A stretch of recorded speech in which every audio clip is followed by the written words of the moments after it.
Hello. Hello.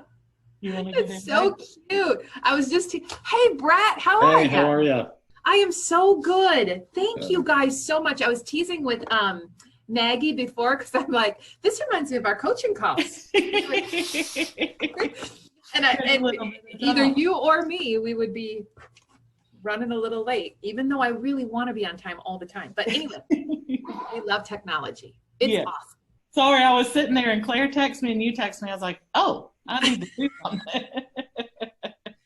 I am just so honored and overjoyed to have you guys with me today. Yes. So what we've done is we've created this webinar and then I'm streaming it inside of our Facebook group as well. Okay. So if there's any questions inside of Facebook, I'm going to just minimize my screen here so that I can make sure. I think Maggie is on with us, and so she will type the questions into the chat bar so that we can just stay in dialogue with each other. Okay. She says, yep. Takes care of me, so. Okay, so let's just have a conversation. First of all, how are you guys? How is everybody's houses okay? Is everything So obviously in the middle of COVID, Chattanooga was hit by a tornado and we lost, I think, over 250 buildings, but 150 of them were homes that were lost. So we have friends, I think there were 5 agents in our market center that lost everything. Yeah. And then at our church, we probably had 10 or 15. So we know people directly impacted. So, and it changed our real estate market as well. So has KW Cares come into the office for your agents? Yes, in an incredible way. They partnered each agent with an agent in another market center. The market centers helped, those individual agents helped, and they really they stepped up. Like one of the people was my mentor. She's the one who got me in the business, and they got a basketball goal over to her house so her son could play basketball. They lost everything. You know, they had barn full of like toys and, you know, pitching machines and everything. So, but for everyone across the board, they just really stepped up in an incredible way. That's awesome. Is there anything that is still needed? So there's actually, for those families, no, in our city, you know, we're just daily figuring it out. There's still, I think, 100 or so without power and people just still in need. And you drive through it. So it went down the main road that we're off of. And I remember sitting in our tub and just like praying, Lord, like, stop this. I heard it, the quiet, you know, and I was like, Lord, this is not the calm before the storm. Like, send this over our house. And it literally jumped over our house. But we were driving down the road yesterday and it still looks like very much like a war zone. It's insane. So still tree removal, still debris, like homes with trees are still like just sitting there. I had a listing that was in the middle of it and a buyer that stuck it out for 2 months because it's been right at 2 months and the insurance hasn't done a thing. So it's just wild. Yeah, that's crazy. Oh, and like you said, it's affected your market. It has. Because I would assume, you remember back when we had the earthquakes up in Anchorage, and I had a client up there at the time, same thing happened with her, you know, the closings that were supposed to happen and nothing you can do. But the other side of it is 150 families entered our market that was already low inventory. If you follow anything in real estate, like multiple sources said Chattanooga would be number 4 in the real estate market in the country. So we've already, I think we had under 1,700 listings today. And then you add an additional 150 families, a lot who are just leveling and moving on. We have one under contract right now. So our market was already super competitive. We're in, I mean, just about every deal's multiple offer right now. And then it got even more so because of that. Wow. Yeah. Well, okay, let's back up and then we're going to touch on this again. Okay. But let's back up because I'd love for you to share with those that are watching your story. Tell us about you how long you've been selling, the progression of a team, and then we'll get into some questions and retouch back on today's market. But start at the beginning. So I was thinking through it earlier, and it really starts back to when I was in the apartment industry and I was making $40,000 a year with the opportunity to make $5,000 in bonuses. And I thought, woohoo, like I'm 32, I've arrived, like now we're making money. And I just laugh at it now. Like we have months that we do that. So, but we were just in the middle of poverty mindset. We were in surrounded by people that didn't believe that way, but we really were in the midst of it, just of how we grew up. So when my mentor came to me and said, hey, I want to bring you on my team, she went ahead and bought my books. And I was like, well, it'll probably take me 2 years, because she told me I needed 6 months of reserves, and we lived paycheck to paycheck, even though we felt like we were making the big money. And we just, it started slow. I bought my book, started studying, and it took me 3 months, and I had a breakthrough of like, I'm not making any money for real, and went hardcore. And at the end of 2018, started studying, or 2018, into 2014, started studying like crazy, and took my test in February of 15. And my mentor was the listing agent of the first home we bought. So she impacted me in such a way that she had that conversation. We stayed in contact over 4 years, that she was like, I sent her referrals, and I probably sent her over $1 million in referrals. So it wasn't just something I, took lightly. And I really believed in her and me, but she gave us that opportunity. And then it took off in March of 2015. So I joined her team as a buyer's agent, like just hungry. And I told myself, so at that point, I think I had made maybe $6,000 that year. I think it was right out. And I said, if I can hit the 40,000 mark for the whole year, then we'll stick it out in real estate. And I don't know why I was so intimidated. Like I'd never, by no means perfect, but I've excelled at any job because I love to work, and I love to work hard and take care of people. And you turn around at the end of the year, I made $60,000. I'd capped and was rookie of the year that year. So my first 12 months, I think I made from March to March, made over $100,000.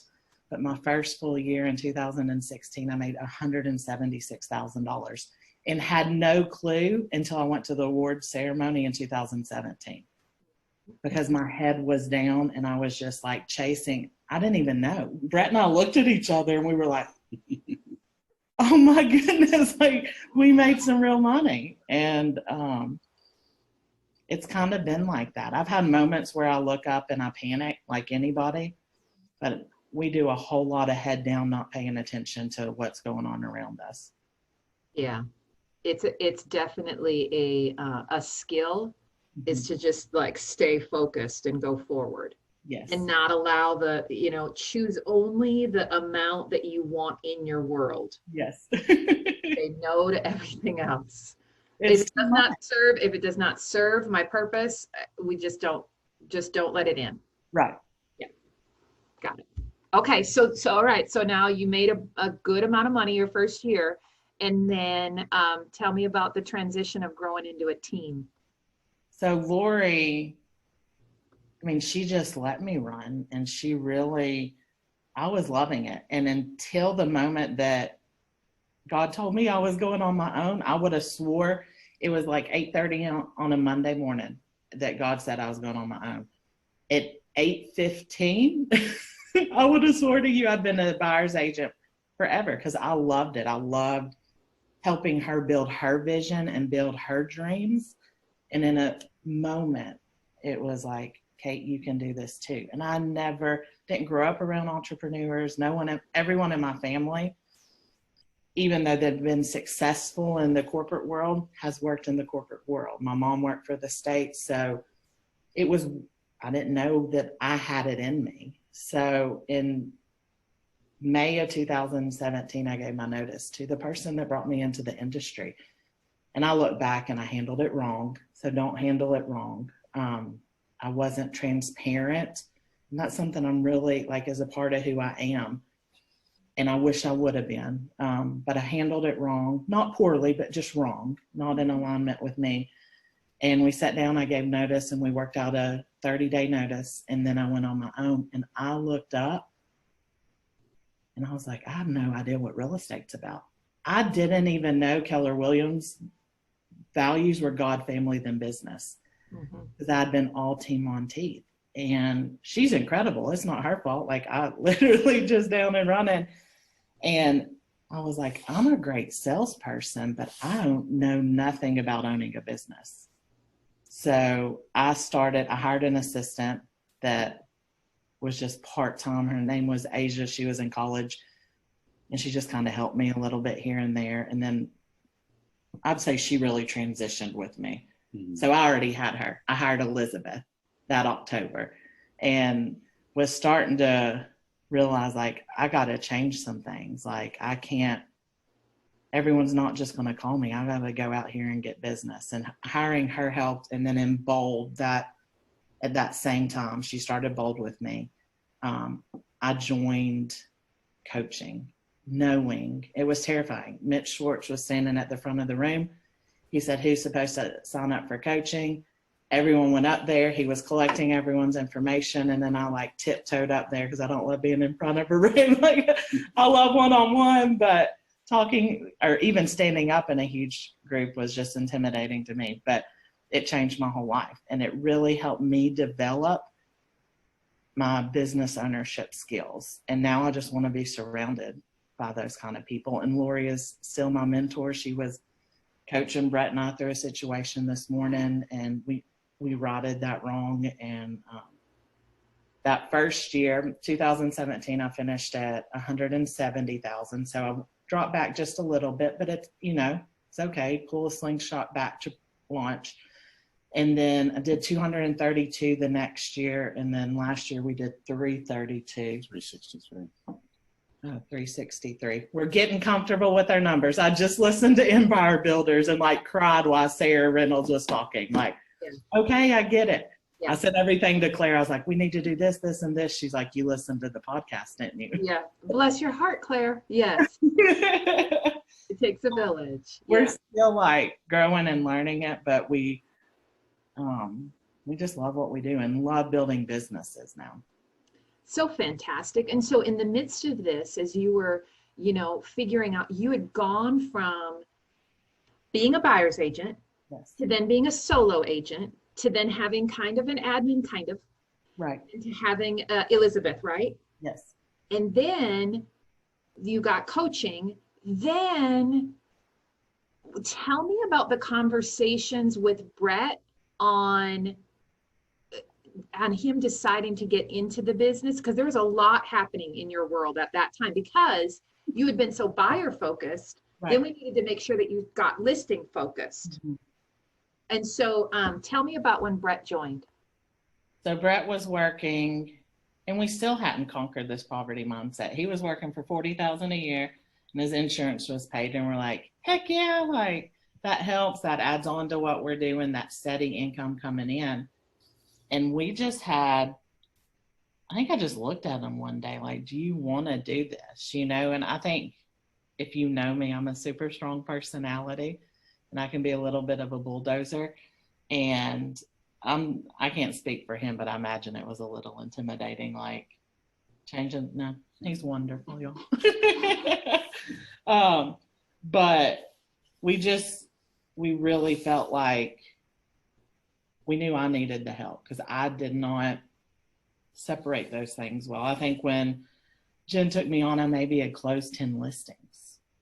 I was making really good money for our area and only ever sold 10 listings. So there was no way. I knew something had to shift. And he was a part of that conversation. Like, you can come in, because anything I do with him, I'm just easily more confident. Like, he can help me build that listing portfolio, but also he can help take our buyers, because our sphere is our church. So we go to church together, we can tag team those people. And instead of me working from 8 to 10 at night, we can, split that up and start dreaming together.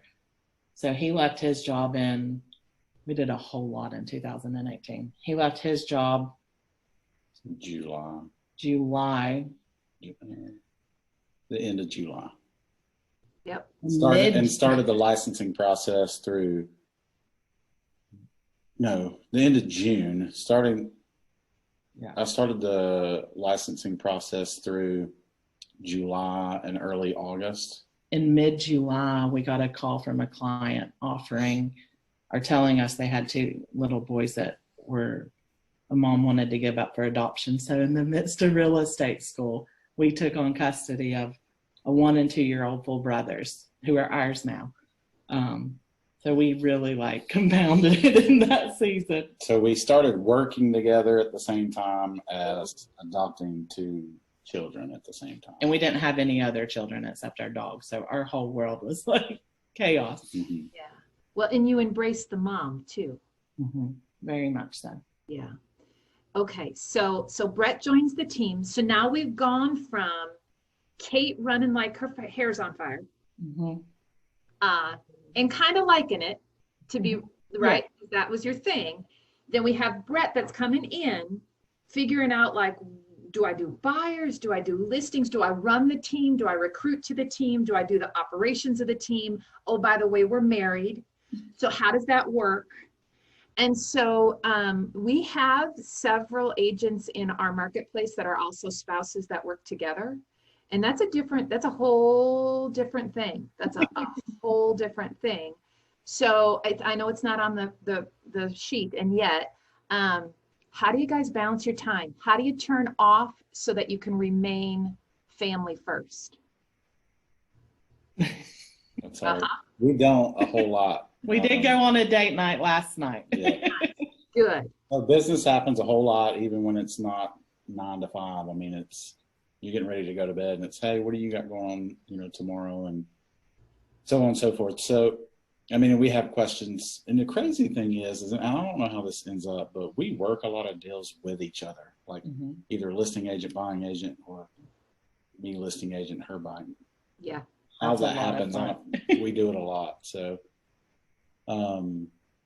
but we do try to keep a decent home balance.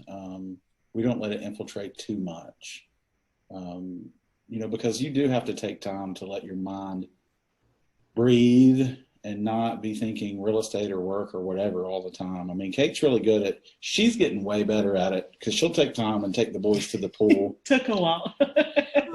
But she'll take the boys to the pool in the middle of the day on a Tuesday, Wednesday, Thursday, whatever, and take some time and unwind. And then if she needs to go back to work that evening and do a listing appointment or, buyer consultation, whatever it is, I mean, she'll jump right back in it, but she's finding the moments that she can take to be a mom and to step back, because real estate is a 24/7 business, and you know that. And so you have to do what works best for you. And we've just kind of found our rhythm, and it's working well now. I'm so glad.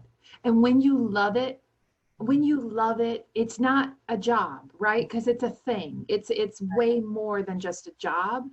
And yet, if it starts to deteriorate your ability to connect on a spouse level and on a parent level, then you know that you got to have the boundaries in place. And so I'm so happy to hear that you're able to pivot quickly, because that's a thing that's a thing you worked on for a while. And it was super intentional and a lot of challenges, and we've been able to get on the same page and really have a much healthier communication style in both work and home, as well as align our visions, because we're still called Cate Goins Homes, and I struggle with that. Do we change the name? And it was tough giving up control of it, and all of these things. And we've really gotten, just in the past 2 to 3 months, in a really healthy place with all of it, where we're running together. And it was him getting his feet wet too. You know, we didn't start at the same time. Yep. What, where are you at now? What does the team look like now? So it's Brett and I. We have Claire, who's our executive assistant, who's in the process. She started today her classes she's going to be our listing specialist, and she does transaction coordination. So she'll be a couple of roles as we find the new people. And then we still have Elizabeth, who is 10 times better in the buyer's agent role than she was in the assistant role. And she was a great assistant, but she's really like flying in the buyer's agent role. And then we have Melissa, who is a buyer's agent as well. They're finding their lanes. Mm-hmm. That's awesome. That's awesome. Okay, so as you have started to grow the team and grow your business, who's your next who? I would say I literally had a conversation this morning. So we hired a nanny out of this COVID stuff because we pulled our kids out of daycare, hired a nanny, and daily it's been eating at me that it's not the right fit. And so my eyes on her. I had a conversation with her this morning, but I think our next position will be like an inside sales, like an ISA, someone to really help us on our conversion. So we don't have a ton of leads that come in that are outside of our sphere, but there's so much opportunity to get better at converting them. So someone that can really help us with that. Awesome. So since you've not only had COVID, you've had COVID and the tornado. Correct.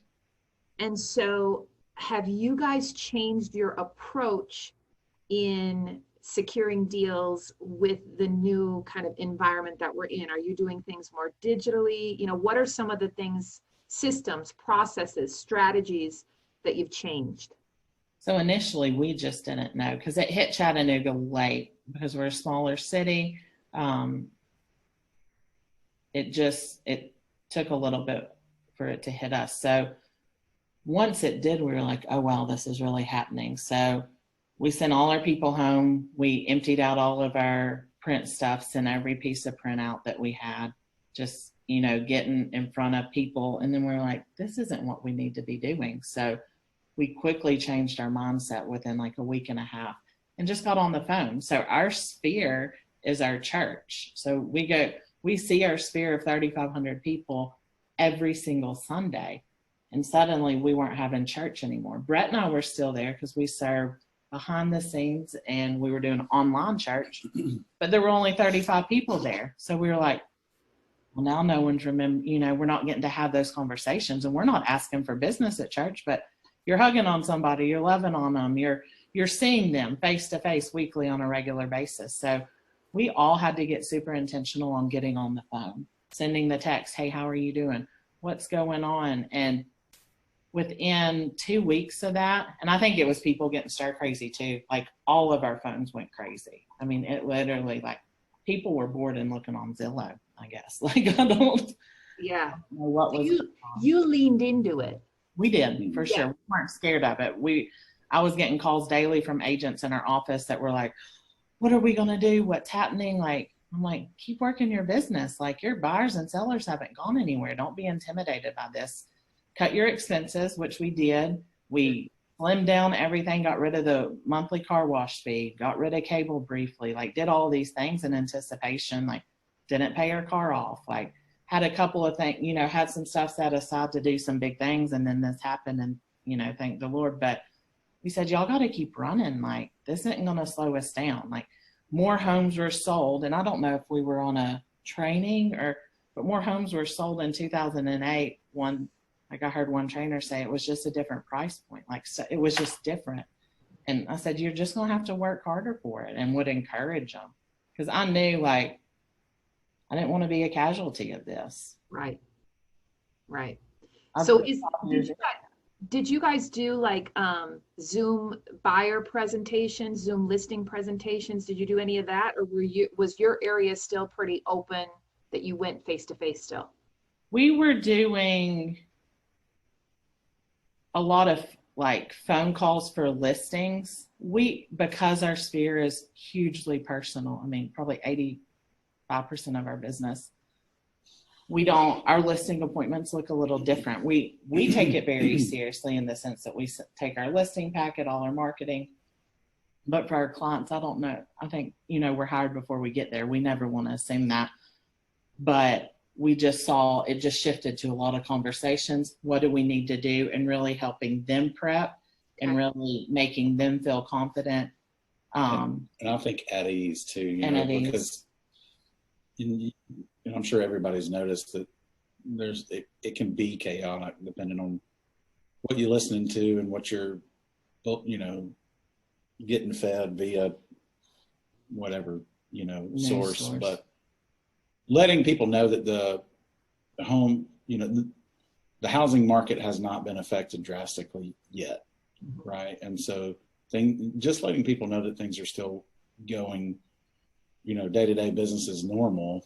And we changed a couple of things we did with listings. Like we now I used to send out a weekly update on Mondays for our sellers. We do it daily now because we didn't know if the market is going to shift. I was just listening to an Empire Builders podcast, and Seychelles knew the day that the market shifted in Dallas. Mm-hmm. And I hadn't listened to it at that point, but I knew that we were going to be able to watch from these emails by starting to send them daily if activity was going to shift. So Claire would send those to all of our sellers as well as me, so that we could keep an eye on those things, because we wanted to be prepared. We wanted them to know that we were leaning in and that we were ready to make quick adjustments. So you upped your communication with your clients, and then you did a lot more vocal, like a lot more phone calls instead of the passive marketing to your sphere. Correct. You got in their business with them. We really did. Yeah. And okay, so I want to make sure that we get the questions that the people are asking. What advice would you give a brand new real estate agent right now? When I teach Ignite, I tell people, believe in yourself and be authentic. Do not look at your top 10 agents in your market center and follow their marketing plans, because you don't have any money. You've not sold any homes. So I've walked into agents that are established in a market center but may sell 15 to 20 homes a year, and they'll have a pack of 100 buyer consultation books that they spent thousands of dollars on. And I'm like, who are you giving these to? They're like, well, so-and-so said this is a great idea. And I just believe in being confident, being authentic, and don't use your numbers. You don't have any numbers, but use your market center's numbers. Tell your story is talking through your market center's numbers. So this is what me and my colleagues did this week in real estate. This is what's going on in our market. You can be knowledgeable and not sold a home. So don't be intimidated by any of that. I just think be confident and just run, and don't spend the money. We really believe in leading with revenue. If you saw what we spent, our coach was a little surprised when we went through and he was like, well, it's time to cut stuff. And all of our stuff got cut automatically because those companies cut stuff. And there was nothing else because we don't overexpense. So don't feel like, I have a colleague we served on ALC together, and he spent in 2018 $160,000 to make 170. And he's like, I'm not going to do it again. So don't feel like you have to. But he was so honest with us as the ALC. He said, I thought I had to. I watched these other big agents do it. But if you will just work the people that come your way, wear your name tag, and be confident and be good to your people. Be good to your people. For sure. Okay, so you're in a hot market right now. You're still in multiple offers. I know we're a little bit over. I just want to ask a couple more questions. Okay. And then I want to be respectful of your time. So we've got tight market. We've got multiple showings. As we're continuing to experience these common changes that are just happening, we're embracing it right now. How are you guys moving your business forward? Are you doing I'm putting the blinders on? And how would you recommend those of us that might not be as strong in putting our blinders on? What would you tell us to do to keep moving forward?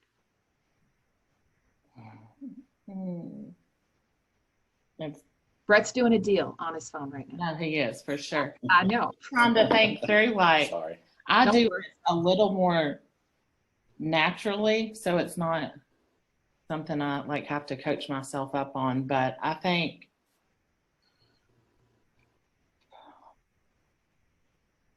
just think you have to dream really big. I think you have to be clear on what your vision is. And we knew we wanted to sell 140 homes this year. And I really didn't care like any bit about what happened this year. I knew that was the goal that we set forth in January. So I think stay focused on your goal. I'm learning to track your numbers. Awesome. And don't pay attention to who you're around. If all your friends are talking about COVID and what's going on, you got the wrong friends. If they're telling you to be worried, and my favorite, and like, I mean that sarcastically, is be realistic.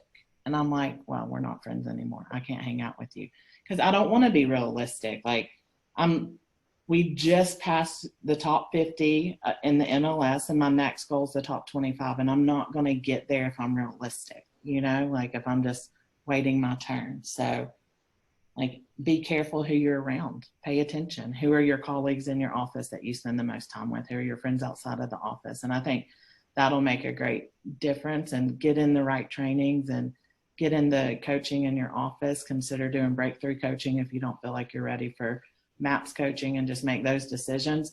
It's not comfortable. I still don't love coaching. Not one bit. I don't love being poked and prodded. Like, I'm a visionary. I know where I want to go, but it has changed me and matured me and molded me in ways that this business never could have if I didn't have the help. Yeah. Who you surround yourself with matters. For sure. What are you listen to the podcast? Mm-hmm. Are you reading any good books right now? So I love to read just regularly. And then one of my favorite books that's like leadership and all that is Chase the Line by Mark Batterson. And it's a Christian book, but he doesn't shove God down your throat. So if that's not your beliefs, but he just talks about chasing those big dreams. And that's the only way. I'm not going to get to number 2 if I didn't dream to be number 1. I don't want to be number 1 just so I can say I'm number 1. I want to be number 1 so that the people that are on this ride with me, I can change their lives too, so that they can all make 6 figures, so that their lives are impacted and their families are impacted. And people don't have to grow up with poverty mindset because they never knew what it was, so that you don't make $40,000 a year and think you've arrived. Like, that's poverty. And like you're living paycheck to paycheck. So I just wish you were more passionate about it.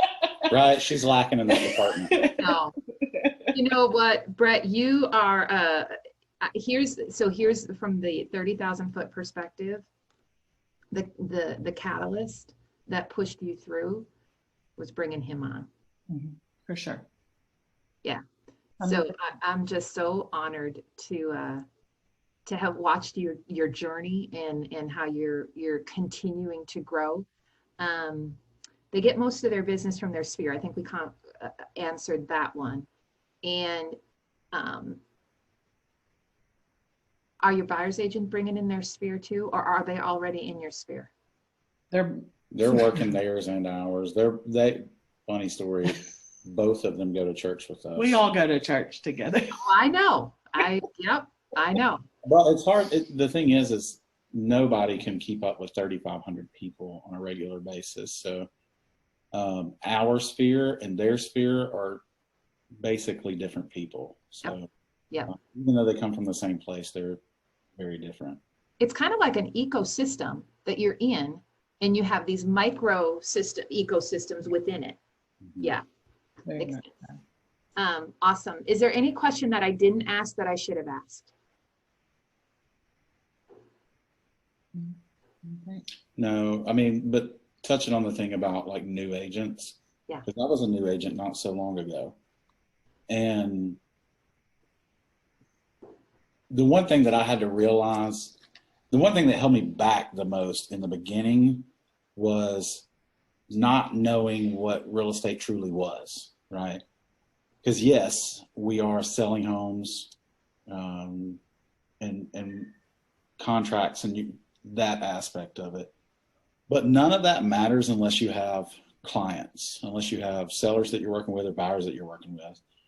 You can know contracts through and through, up and down, side to side, and you can know processes the same way. But it doesn't matter if you don't have clients.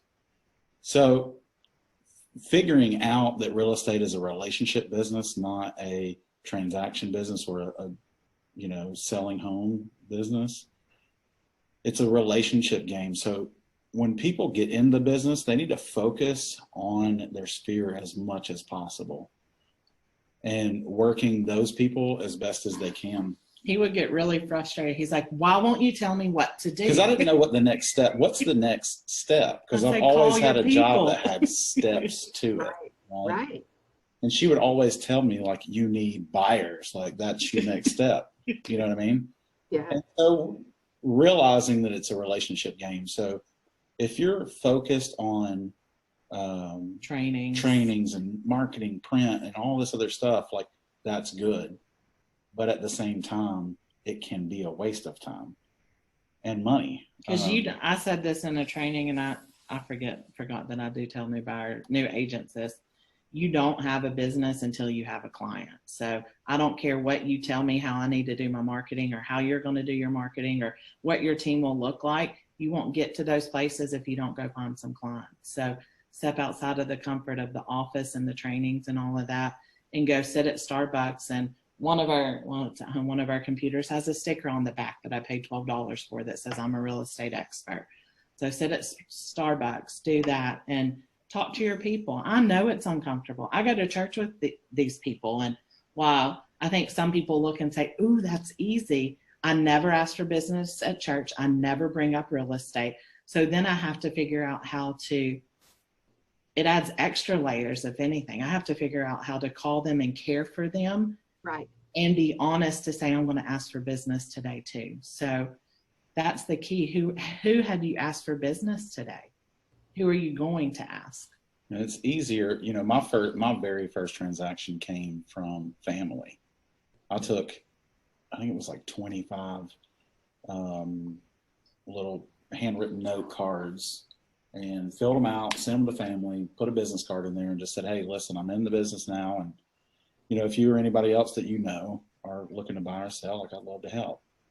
And sent those out, and literally, like, I think 3 days later, my cousin called me and said, hey, I've got a house that I need to sell. And I'm like, perfect, so. And then his second one was $1 million in sales from 3 transactions from an open house. And open houses are huge. I know open houses are difficult right now, but I had a ton of success working open houses.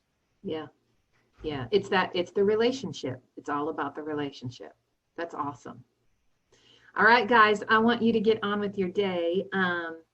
Thank you. So you're getting a lot of thank yous. I just love seeing your face.